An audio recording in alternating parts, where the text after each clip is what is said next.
તારીખ 23 ઓગસ્ટ 2026ના રોજ સવારે 7:30 વાગે મળતી માહિતી પ્રમાણે અમેરિકામાં દીકરીની નજર સામે જ પિતાની હત્યા.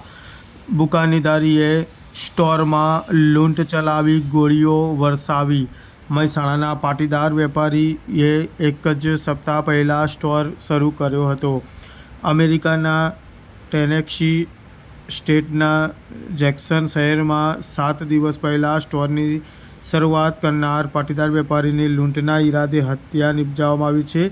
સુરેશ પટેલ તેના 19 વર્ષીય પુત્રી સાથે ગુરુવારે રાત્રે 9 વાગે સ્ટોર પર હાજર હતા, ત્યારે એક બુકાનીધારી લૂંટના ઈરાદે સ્ટોરમાં ઘૂસ્યો હતો. સુરેશ પટેલે પ્રતિકાર કરવામાં બદલે લૂંટ કરવા લીધી, પરંતુ લૂંટારુઓએ પરત જતી વખતે ગોળીઓ વરસાવતા સુરેશ પટેલનું દીકરીની નજર સામે જ મોત નીપજ્યું હતું. સુરેશ પટેલના મૂળ વતન આખજમાં ભારે શોકનો માહોલ છવાયો છે.